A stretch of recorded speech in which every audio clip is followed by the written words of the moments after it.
Olá, seja bem-vindo ao meu canal Pura Consciência. Se você está sempre em movimento, mas ainda quer desfrutar de uma boa leitura, os audiolivros são a solução perfeita.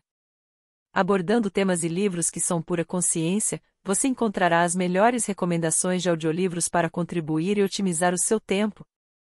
Se você, assim como eu, gosta de coisas práticas, uma sugestão é que você acelere um pouco o vídeo, indo em configurações e ajustando a velocidade que mais te agrada. Capítulo 6. Cada adversidade, cada fracasso e cada mágoa, traz junto a semente de um benefício equivalente ou maior. Conhecimento especializado. Experiências pessoais ou observações. O quarto passo rumo à riqueza. Há dois tipos de conhecimento. Um é geral, o outro é especializado. Conhecimento geral, por maior que possa ser em quantidade ou variedade, tem pouca utilidade para o acúmulo de dinheiro. As faculdades das grandes universidades têm praticamente toda forma de conhecimento geral conhecido pela civilização. A maioria dos professores tem pouco dinheiro. Eles se especializam em ensinar conhecimento, mas não se especializam na organização ou no uso do conhecimento. Conhecimento não atrai dinheiro, a menos que seja organizado e dirigido por intermédio de planos práticos para o objetivo específico de acumular dinheiro. A falta de compreensão desse fato tem sido fonte de confusão para milhões de pessoas que acreditam falsamente que conhecimento é poder. Não é nada disso. Conhecimento só é poder potencial. Só se torna poder quando organizado em planos definidos de ação e direcionado para um fim definido. O elo perdido em todos os sistemas de educação é que as instituições educacionais falham em ensinar aos alunos como organizar e usar o conhecimento depois de o terem adquirido. Muita gente cometeu o erro de presumir que, por ter pouca escolaridade, Henry Ford não era um homem educado. Aqueles que cometeram esse erro não entendem o verdadeiro significado da palavra educado. Essa palavra é derivada do latim educo, que significa inferir, extrair ou desenvolver de dentro para fora. Uma pessoa educada não é necessariamente alguém que tem muito conhecimento geral ou especializado. Uma pessoa educada é alguém que desenvolveu de tal forma suas faculdades mentais que pode adquirir o que quiser, ou seu equivalente, sem violar os direitos dos outros. Durante a Primeira Guerra Mundial, um jornal de Chicago publicou editoriais nos quais, entre outras afirmações, chamou Henry Ford de um pacifista ignorante. Ford protestou contra as declarações e processou o jornal por injúria. Quando o caso foi julgado, os advogados do jornal chamaram Ford ao banco das testemunhas com a intenção de provar ao júri que ele era ignorante. Fizeram muitas e variadas perguntas a Ford, todas para provar que, embora ele pudesse ter considerável conhecimento especializado sobre a fabricação de automóveis, no geral era ignorante. Perguntaram a Ford coisas como, quem era Benedict Arnold, e enquanto soldados os britânicos mandaram a América para sufocar a rebelião de 1776.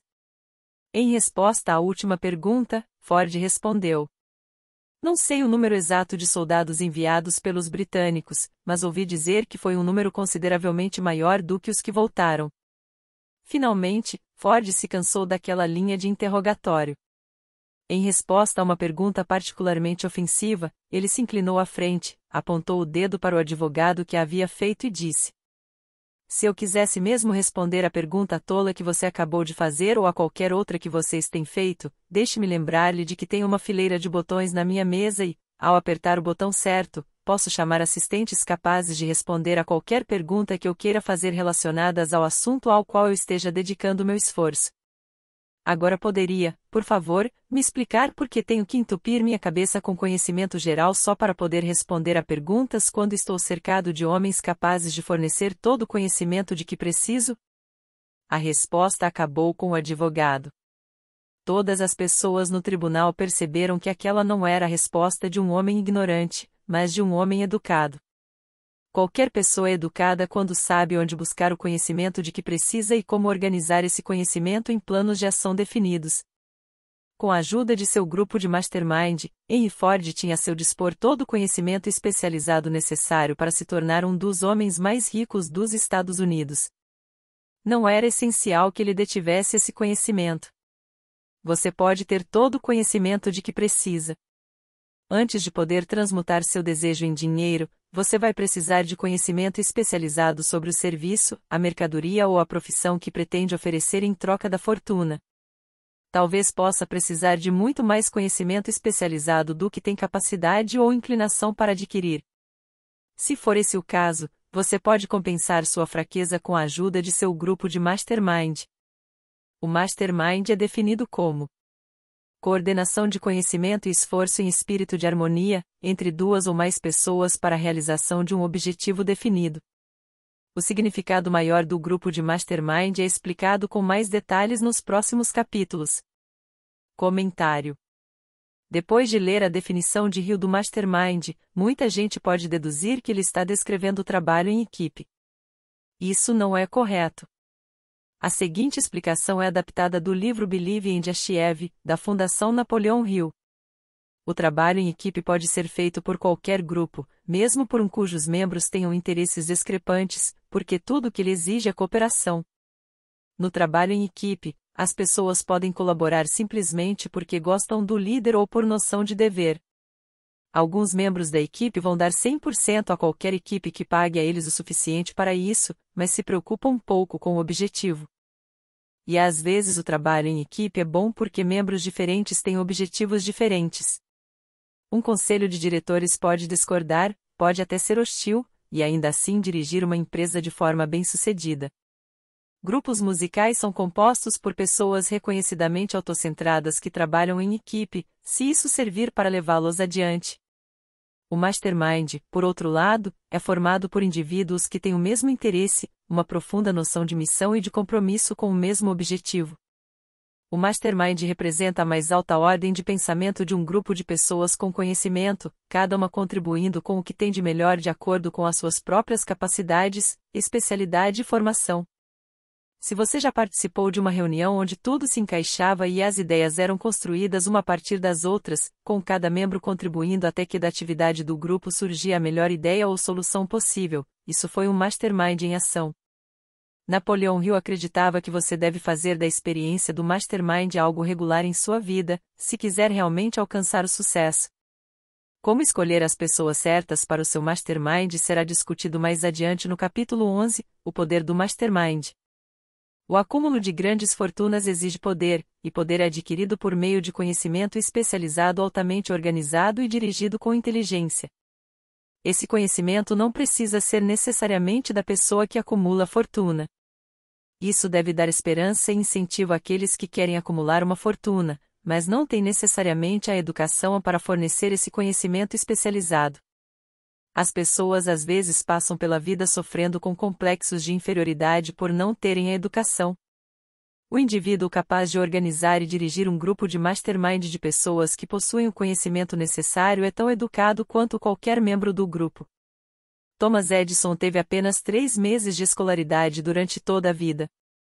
Mas não carecia de educação nem morreu pobre. Henry Ford não foi nem até o 6º ano na escola, mas conseguiu se dar muito bem financeiramente. Albert Einstein trabalhava como atendente em um escritório de patentes quando começou a desenvolver as teorias científicas que mudaram o mundo. Comentário. Se Einstein tivesse nascido hoje, poderia ter sido diagnosticado nos primeiros anos de vida como portador de distúrbio de déficit de atenção. Quando criança, demorou para aprender a falar. Como estudante, era pouco promissor e foi expulso ao menos de uma escola. Mas o que Einstein conseguia fazer era focar a concentração em um objetivo de sua escolha. Suas famosas teorias foram o resultado de experimentos mentais, experimentos que aconteceram dentro da cabeça dele. Dizem que a revelação que o levou à teoria da relatividade não surgiu de conhecimento especializado em física ou matemática, mas de sua capacidade de imaginar o que aconteceria se ele estivesse viajando pelo espaço em um raio de luz estelar. Conhecimento especializado está entre as formas de serviço mais abundantes e mais baratas que se pode ter. Se você duvida disso, verifique a folha de pagamento de qualquer universidade. É bom saber como comprar conhecimento. E é bom saber onde procurar. Em primeiro lugar, decida o tipo de conhecimento especializado de que você precisa e para que ele é necessário. Em grande parte, seu maior objetivo na vida, o propósito pelo qual você está trabalhando, vai ajudar a determinar de que conhecimento você precisa.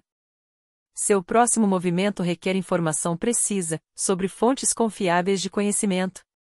As mais importantes são: sua experiência e sua educação, experiência e educação disponíveis pela cooperação de outras pessoas, uma aliança de mastermind, faculdades e universidades, bibliotecas públicas e, ainda mais fácil, a internet, cursos especiais, escolas noturnas e cursos à distância em particular, conforme for adquirido. O conhecimento deve ser organizado e posto em uso para um objetivo definido, por meio de planos práticos.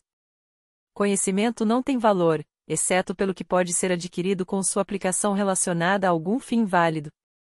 Pessoas bem-sucedidas nunca deixam de adquirir conhecimento especializado relacionado a seus maiores objetivos, seus negócios ou sua profissão. As que não são bem-sucedidas normalmente cometem o engano de acreditar que o período de aquisição de conhecimento acaba quando se conclui a escola. A verdade é que as escolas fazem pouco mais do que ensinar como adquirir conhecimento prático. Comentário. Nesse ponto da edição original, Napoleão Hill incluiu um artigo de jornal sobre educação e oportunidades de emprego. Embora o mercado de trabalho contemporâneo tenha mudado consideravelmente, o autor do artigo, Robert Moore, diretor de colocações na Columbia University, fez alguns comentários perfeitamente alinhados com a filosofia de quem pensa enriquece e ainda hoje verdadeiros.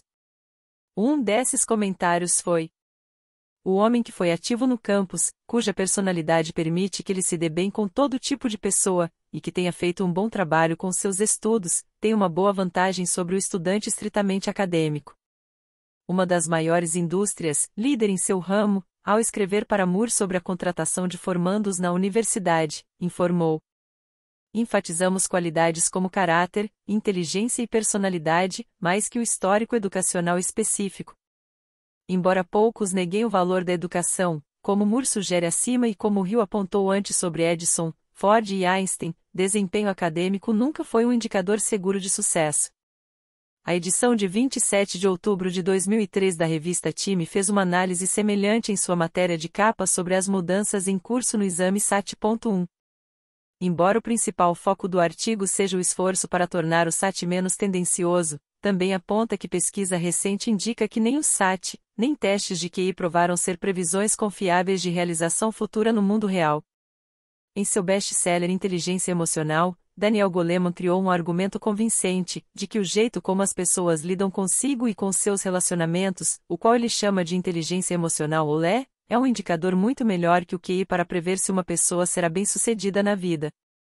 Em seus últimos livros, Trabalhando com a Inteligência Emocional e Primal Leadership, Goleman aplica sua teoria ao local de trabalho, focando em técnicas de liderança de LE, e comparando a LE de administradores corporativos a seus QI para analisar qual deles tem o maior efeito positivo no resultado financeiro.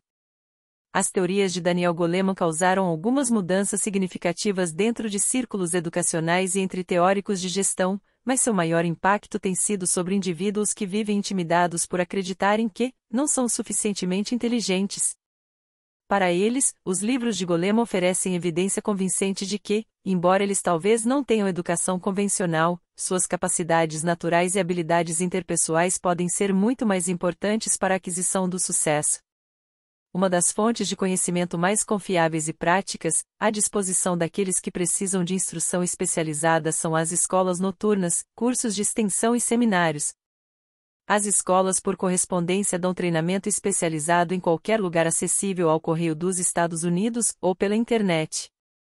Uma vantagem do treinamento à distância é a flexibilidade do programa de estudos, que permite que você estude no seu tempo livre. Outra vantagem do treinamento à distância, se a escola for escolhida com cuidado, é que a maioria dos cursos oferece algum método de consulta pessoal, que pode ser de inestimável valor para quem precisa de conhecimento especializado. Onde quer que você mora, pode desfrutar dos benefícios.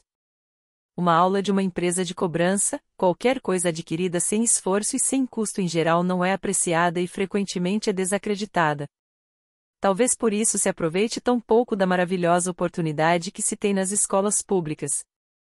A autodisciplina que você vai aprender com um programa de estudo especializado pode compensar a oportunidade perdida quando o conhecimento estava disponível sem nenhum custo. Ter que pagar, sejam suas notas boas ou ruins, faz você acompanhar o curso, quando de outra forma o abandonaria. Aprendi essa lição quando me matriculei em um curso à distância de publicidade. Depois de concluir 8 ou 10 aulas, parei de estudar. Mas a escola não parou de mandar as cobranças. Na verdade, insistia em receber o pagamento, quer eu estudasse ou não. Decidi que, se tinha que pagar pelo curso, obrigação que eu havia assumido legalmente, devia acompanhar as aulas e fazer esse dinheiro valer a pena. Escolas por correspondência são empresas bem organizadas. Na época, senti que o sistema de cobrança era organizado até demais, mas, mais tarde aprendi que essa foi uma parte valiosa da minha educação. A verdade é que o departamento de cobrança da escola foi o melhor tipo de treinamento para a tomada de decisões, prontidão e desenvolvimento do hábito de terminar o que se começa. O sistema de cobrança que me obrigou a terminar o curso se mostrou muito valioso na forma de rendimentos. A estrada para o conhecimento especializado, temos neste país o que dizem ser o maior sistema de escolas públicas do mundo. Uma das coisas estranhas no ser humano é valorizar só aquilo que tem um preço. As escolas gratuitas dos Estados Unidos e as bibliotecas públicas gratuitas não impressionam as pessoas porque são gratuitas. Essa é a principal razão por que tanta gente acha necessário adquirir treinamento adicional depois que termina os estudos e vai trabalhar. É também uma das grandes razões pelas quais os empregadores valorizam mais empregados que fazem cursos de treinamento especializado. Eles aprenderam que aqueles que têm ambição, para abrir mão de uma parte de seu tempo livre em casa, têm também as qualidades que se traduzem em liderança. Existe um ponto fraco nas pessoas para o qual não existe remédio.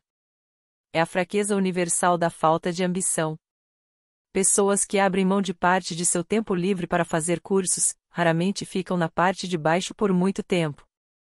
Fazendo esses cursos, elas abrem caminho para a subida, removem muitos obstáculos do trajeto e atraem o interesse daqueles que têm o poder para ajudá-las. O método de treinamento à distância é especialmente adequado a quem já começou a trabalhar. É comum as pessoas descobrirem, depois de sair da escola, que ainda precisam de conhecimento especializado adicional, mas não têm tempo para voltar à escola. Stuart Austin Vieira era engenheiro civil. Ele seguiu nessa área até a depressão chegar e limitar gravemente o ramo da construção. Depois de uma autoanálise, ele decidiu mudar para a área legal. Voltou à escola e fez cursos especiais para se preparar para ser advogado corporativo. Concluiu o treinamento, passou no exame da ordem e construiu rapidamente uma lucrativa prática legal como advogado de patente. Só para esclarecer as coisas, e antecipando as desculpas daqueles que diriam eu não poderia ir à escola, tenho família para sustentar, ou sou velho demais, acrescento que Vieira tinha mais de 40 anos e era casado quando voltou a estudar. Além disso, escolhendo com cuidado cursos altamente especializados, Vieira completou em 2 anos o trabalho que a maioria dos estudantes de direito leva 4 anos para concluir. Vale a pena saber como comprar conhecimento. Uma ideia simples que rendeu. Aqui vai mais um exemplo específico, o de um atendente de armazém que se viu desempregado de repente. Como tinha alguma experiência com livro caixa, ele fez um curso especial de contabilidade, familiarizou-se com tudo o que havia de mais moderno em livros fiscais e equipamentos de escritório e entrou na área. Começando pelo dono do armazém para quem havia trabalhado, esse homem fez contratos com mais de 100 pequenos comerciantes para cuidar de sua contabilidade por uma pequena mensalidade. Sua ideia era tão prática que logo sentiu necessidade de montar um escritório portátil de contabilidade em um pequeno caminhão. Ele agora tem uma frota desses escritórios de contabilidade a sobre rodas. Emprega uma grande equipe de assistentes que fornecem aos pequenos comerciantes serviços de contabilidade iguais aos melhores que o dinheiro pode comprar por um custo bem baixo. Conhecimento especializado, mais imaginação, foram os ingredientes que formaram esse negócio singular e bem-sucedido. No ano passado, o proprietário desse negócio pagou imposto de renda quase 10 vezes mais alto do que o armazém que o havia demitido. Comentário: seria impossível escrever um livro contemporâneo sobre sucesso sem incluir a história de Bill Gates. E, embora a relação entre o homem mais rico do mundo e a história de Hill sobre um homem que criou um escritório de contabilidade móvel possa não ser imediatamente óbvia, o fato é que este é um lugar muito propício para incluir a história da Microsoft. Como com o contador móvel, as duas características que definem o sucesso de Bill Gates são conhecimento especializado e imaginação. Todos perceberam que desde pequeno Bill Gates era um aluno brilhante, mas tinha pouco interesse em alguma coisa além de ciências e matemática. Quando o grupo de mães de sua escola arranjou aulas de computação para os alunos, essa se tornou sua paixão. Aos 13 anos, ele havia aprendido programação de computadores sozinho e, durante os anos de ensino médio e universidade, sua vida girou em torno de clubes de computação e empregos eventuais para empresas que tinham alguma coisa a ver com computadores. Embora em vários momentos ele tenha considerado a ideia de uma carreira na área de ciências ou legal, provavelmente é justo dizer que, enquanto ainda estava na escola, Bill Gates sabia, em termos gerais, qual seria seu desejo ardente na vida. Ele deu pouca atenção ao conhecimento geral, mas dedicou-se a reunir o conhecimento especializado de que precisaria para alcançar seu principal objetivo definido. O desejo ardente de Gates se inflamou no dia em que Paul Allen, seu amigo e companheiro no clube de computação, comprou uma cópia da edição de janeiro de 1975 da Popular Electronics. Na capa da revista havia a foto de um computador de mesa barato, o Altair 8800, que podia ser montado com um kit. Gates e Allen sabiam que havia outros alunos como eles que adorariam pôr as mãos em uma dessas coisas. Na época, era preciso ter muita imaginação para antever o impacto que os computadores poderiam ter sobre uma pessoa comum. E, apesar de não terem um Altair, eles decidiram que poderiam criar um programa para ele. Isso exigiu ainda mais imaginação. Gates e Allen procuraram Ed Roberts, fundador da empresa que fabricava o Altair, e expuseram sua ideia. Roberts disse que estava recebendo ofertas de todos os lugares, e sua política era que, quem criasse o programa primeiro seria o escolhido. Eles passaram os 2 meses seguintes analisando o manual, reunindo o conhecimento especializado de que precisariam para criar o programa. Foram os primeiros a entregar um sistema operacional funcional, que Roberts comprou por $3.000 mais um royalty sobre as vendas. Com sua visão de futuro ardendo na imaginação, Gates e Allen usaram o adiantamento e os royalties para fundar uma empresa que atuara no ramo de programação de computadores. Deram à nova empresa o nome de Microsoft e chamaram velhos amigos do clube de computação do colégio para trabalhar nela. Bill Gates tinha 19 anos e Paul Allen era pouco mais que 2 anos mais velho.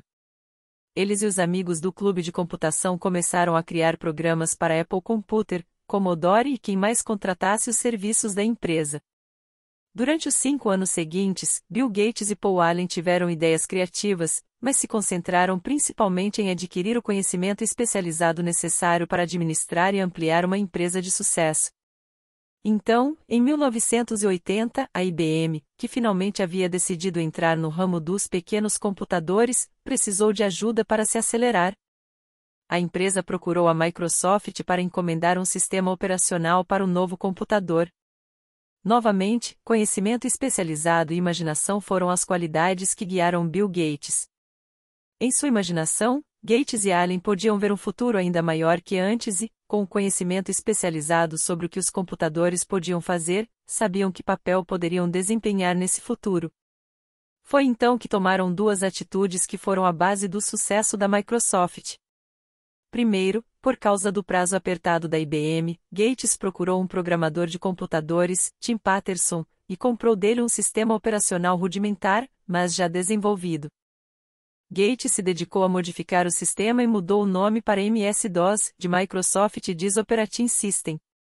A outra atitude crucial para o sucesso foi a negociação com a IBM. Eles partiram do ponto de que não venderiam um sistema operacional para a IBM. O que fariam seria licenciar o sistema para a IBM em troca de um royalty por cada cópia vendida com um computador IBM. E não seria uma licença exclusiva, o que significava que a Microsoft também poderia licenciar o sistema para outras empresas de computadores. Se continuasse acompanhando a história da Microsoft, você encontraria as mesmas qualidades, desejo ardente, ideia, conhecimento especializado e imaginação por trás de cada atitude que Bill Gates tomou e continua a tomar, assim como estavam por trás do homem que começou a empresa de contabilidade móvel. O começo da bem-sucedida empresa de contabilidade móvel foi uma ideia. Sei disso porque fui eu que dei a ideia. Agora quero contar a história de outra ideia. E foi meu amigo contador que indiretamente a sugeriu para mim. Quando propus a ele a ideia da contabilidade pela primeira vez, ele disse: gostei da ideia, mas não saberia como transformá-la em dinheiro. Em outras palavras, ele não sabia como vender seu conhecimento contábil depois de tê-lo adquirido. Então, com a ajuda de uma jovem redatora, foi preparada uma apresentação muito atraente descrevendo as vantagens do novo sistema de escrituração. O catálogo contava a história da nova empresa com tanta eficiência que seu proprietário logo se viu com mais contas do que podia administrar. Há milhares de pessoas no país que precisam dos serviços de um especialista em merchandising capaz de preparar uma apresentação atraente para divulgar serviços personalizados. Essa ideia nasceu da necessidade de resolver um problema específico, mas não se ateve a atender a apenas uma pessoa. A mulher que criou a apresentação tem uma imaginação aguçada. Ela viu em sua criação recente o começo de uma nova profissão para atender a milhares de pessoas que precisam de orientação prática na divulgação de serviços personalizados. Instigada a agir pelo sucesso de seu primeiro plano preparado para divulgar serviços personalizados, essa mulher se dedicou a resolver um problema semelhante para o filho dela. Ele havia terminado a faculdade recentemente, mas não conseguia encontrar um mercado para seus serviços. O plano que ela criou para o filho foi o melhor exemplo de divulgação de serviços que já vi. A apresentação pronta continha quase 50 páginas de informação lindamente datilografadas e adequadamente organizadas. Contava a história das habilidades naturais do filho dela, sua escolaridade, experiências pessoais e uma grande variedade de outras informações. O livro também continha uma descrição completa da posição que o filho dela desejava, junto com uma maravilhosa imagem criada com palavras do plano exato que ele poria em prática ao ocupar a posição. A preparação dessa apresentação tomou várias semanas do tempo dessa mulher, período em que ela mandou o filho à biblioteca pública quase todos os dias em busca de dados específicos para vender seus serviços da maneira mais vantajosa. Ela também o mandou a todos os concorrentes de seu empregador potencial, onde ele reuniu informações sobre seus métodos comerciais. Isso foi de grande valor na formação do plano que ele pretendia usar para conquistar a posição que procurava. Quando o plano ficou pronto, continha mais de meia dúzia de sugestões muito boas que beneficiariam o potencial empregador. Você não precisa começar de baixo, você pode ficar inclinado a perguntar: por que se dar a todo esse trabalho para arrumar um emprego? A resposta é: fazer bem uma coisa nunca é se dar ao trabalho. O plano preparado por essa mulher para seu filho ajudou a conseguir o emprego na primeira entrevista, com um salário determinado por ele. Além de tudo, e isso também é importante, a posição não exigia que o jovem começasse de baixo. Ele começou como executivo júnior, com um salário de executivo. Por que se dar a todo esse trabalho? Bom, para começar, a apresentação planejada por esse jovem o salvou de nada menos que 10 anos de trabalhar para progredir. A ideia de começar de baixo e trabalhar para progredir pode parecer sólida, mas a maior objeção a isso é: muitos daqueles que começam por baixo nunca conseguem levantar a cabeça o suficiente para serem vistos por aqueles que contam. E o que se vê de baixo não é muito radiante ou encorajador. Costuma matar a ambição. Você cai na monotonia e aceita seu destino porque cria o hábito da rotina diária. Frequentemente, esse hábito, por fim, se torna tão forte que você nem tenta superá-lo. E essa é outra razão pela qual vale a pena começar 1 ou 2 degraus acima do fundo. Assim, você vai criar o hábito de olhar em volta, observar como os outros seguem em frente, ver a oportunidade e agarrá-la sem hesitação. Um exemplo esplêndido do que quero dizer é Dan Alpin. Durante o tempo de faculdade, ele foi técnico do famoso time de futebol da Notre Dame no campeonato de 1930, quando a equipe era redigida pelo falecido Knut Rockne. Alpin terminou a faculdade em um momento muito desfavorável. A depressão havia tornado os empregos escassos. Então, depois de uma passagem por um banco de investimentos e pelo cinema, aceitou o primeiro emprego com um futuro potencial que conseguiu encontrar: vender aparelhos auditivos elétricos ganhando comissão. Qualquer um podia começar nesse tipo de emprego, e Alpin sabia disso, mas foi o suficiente para abrir a porta da oportunidade para ele. Durante quase 2 anos ele trabalhou nesse emprego, mas não estava satisfeito. Ele nunca teria ido além disso se não tivesse feito alguma coisa em relação à sua insatisfação. Primeiro mirou na vaga de gerente assistente de vendas da companhia e conseguiu o emprego. Aquele único passo para cima o colocou suficientemente acima da multidão para enxergar uma oportunidade ainda maior. E também o colocou onde a oportunidade podia vê-lo. Em sua nova função, ele se deu tão bem vendendo aparelhos auditivos que, Andrews, presidente do conselho da Dictograph Hafradic Products Company, concorrente da empresa para a qual Alpin trabalhava, pediu para encontrá-lo. Andrews queria saber algo sobre aquele Dan Alpin que estava tirando vendas da Dictograph Hafradic Company, estabelecida há muito tempo. Quando a entrevista terminou, Alpin era o novo gerente de vendas, encarregado da Cochicon Division da Dictograph Hafradic.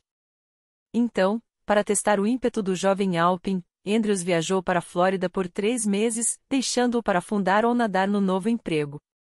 Alpin não afundou. O espírito de Knut Rockne, todo mundo ama um vencedor e não tem tempo para um perdedor, o inspirou a investir tanto nesse emprego que ele foi eleito vice-presidente da empresa.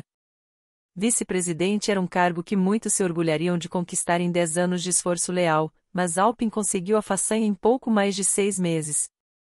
Um dos pontos principais que estou tentando enfatizar por meio de toda essa filosofia é que progredimos para posições elevadas ou ficamos lá embaixo por causa de condições que podemos controlar.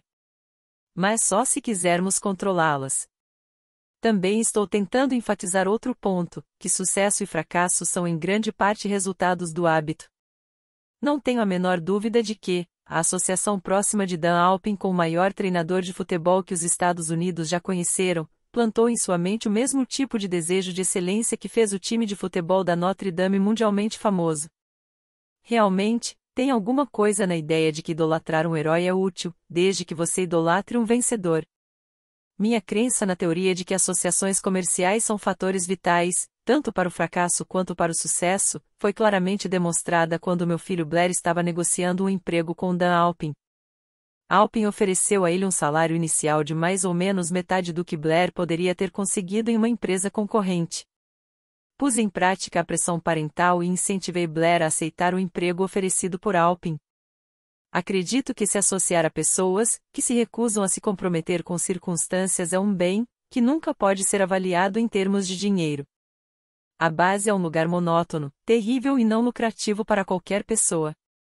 Por isso, me dediquei a descrever como um começo de baixo pode ser superado por planejamento adequado. Faça suas ideias terem êxito por meio de conhecimento especializado. A mulher que preparou o plano de vendas de serviços para o filho hoje recebe pedidos de todas as partes do país, de pessoas que querem divulgar seus serviços por mais dinheiro. Mas não pense que todo o plano dela consiste de astúcia de vendedor para ajudar seus clientes a ganhar mais dinheiro com os mesmos serviços que antes vendiam por menos. Ela cuida dos interesses do comprador, bem como do vendedor de serviços. Ela prepara seus planos de modo que os empregadores recebam todo o valor pelo dinheiro a mais que pagam. Se você tem imaginação e procura um mercado mais lucrativo para seus serviços, essa sugestão pode ser o estímulo que você está procurando. A ideia pode gerar um rendimento muito maior que o do médico, advogado ou engenheiro mediano, cuja educação exigiu vários anos de faculdade. Comentário. Mary Kayesh estava literalmente pesquisando e anotando conhecimento especializado, quando a ideia para um novo negócio surgiu em sua imaginação.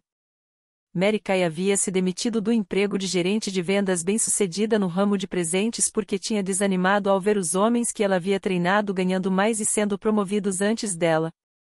Ela decidiu escrever um livro de orientação para mulheres profissionais, mas, quando reuniu o conhecimento que as mulheres precisariam para ir em frente, percebeu que estava escrevendo um plano de negócios para o tipo de empresa que ela gostaria de administrar. Ela pegou as economias de toda a sua vida, $5.000, procurou e encontrou um creme para a pele de que gostou, comprou os direitos desse creme e começou a entrar em contato com as amigas e as amigas das amigas para ver se gostariam de ser consultoras de beleza de sua nova companhia. Mas o que ela oferecia não era só uma chance de vender produtos para a pele. Era uma combinação muito criativa de filosofia e oportunidade que dava às mulheres a chance de adquirir satisfação pessoal e sucesso financeiro.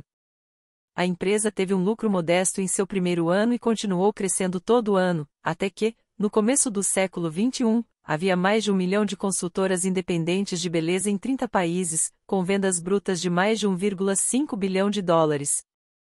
A America's Cosmetics foi nomeada 3 vezes como uma das 100 melhores companhias para trabalhar nos Estados Unidos, e a Lifetime Television Network nomeou America's como empresária do século. Ela se tornou uma das mais requisitadas oradoras motivacionais e autora de 3 best-sellers. Neil Balter também fundou sua empresa baseado em conhecimento especializado e imaginação. Ele adquiriu seu conhecimento especializado como aprendiz de carpinteiro. Sua imaginação entrou em cena no dia em que foi contratado por um cliente que queria arrumar um armário bagunçado instalando prateleiras. Esse tipo de trabalho deve ser oferecido a milhares de carpinteiros, mas nenhum deles teve a imaginação de ver nisso o que Neil Balter viu. Quando terminou o trabalho, Balter não viu apenas prateleiras perfeitamente ajustadas, ele viu que havia criado uma solução para um problema comum a todas as casas do país.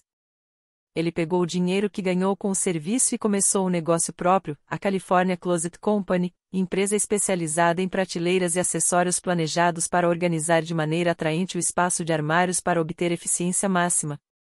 Mas a imaginação de Balter não parou depois que ele começou a administrar sua empresa. Agora ele conseguia imaginar uma operação ainda maior, por isso foi buscar novo conhecimento especializado sobre a operação de franquias. Neil Balter havia licenciado mais de 100 franquias da California Closet quando a Williams-Sonoma ofereceu $12 milhões para comprar a empresa. O conhecimento especializado de Lillian Vernon era sobre um assunto do qual muitas mulheres entendem, mas sem ter a imaginação dela. Citando sua autobiografia, An Eye for Winners. Bolsas. Eu entendia delas, por que não vender bolsas e cintos que combinavam? Toda adolescente que anda pela rua em qualquer parte dos Estados Unidos não tem uma bolsa e um cinto? E minhas bolsas ofereceriam algo especial. Cada uma seria personalizada com iniciais. Eu tinha certeza absoluta de que as adolescentes gostariam de itens que as fizessem se sentir únicas. Ela acreditou o suficiente na própria ideia para gastar $495 em um pequeno anúncio na revista Seventeen. O anúncio rendeu $32 mil em pedidos. Foi então que Lillian Vernon começou a reunir outros conhecimentos especializados: aluguel de espaço, fabricação de produtos, estoque e envio, tudo de que precisava para transformar a ideia de bolsas e cintos em uma empresa de resposta direta, que venderia uma ampla variedade de produtos distintamente monogramados. Em poucos anos ela precisou de mais conhecimento especializado sobre fotografia de produto, layout, impressão e mala direta, porque imaginou ter o próprio catálogo. Começou enviando um catálogo de 16 páginas em preto e branco para 125 mil consumidores que haviam comprado produtos dela no passado. No começo do século XXI, Lillian Vernon ainda selecionava mercadorias e supervisionava a criação de seus catálogos, muitos dos quais hoje têm mais de 100 páginas coloridas e são enviados para milhões de pessoas muitas vezes por ano, gerando aproximadamente $250 milhões em vendas anuais. Tem outra história sobre reunir conhecimento especializado, e ela é tão boa que vamos usá-la para concluir o comentário editorial. Ela vem dos arquivos de Napoleon Hill, e, embora ele não a tenha incluído neste livro, muitas vezes a usou como um exemplo em palestras e seminários. Um jovem havia começado a trabalhar para a ferrovia em 1893 como maquinista por 5 centavos a hora.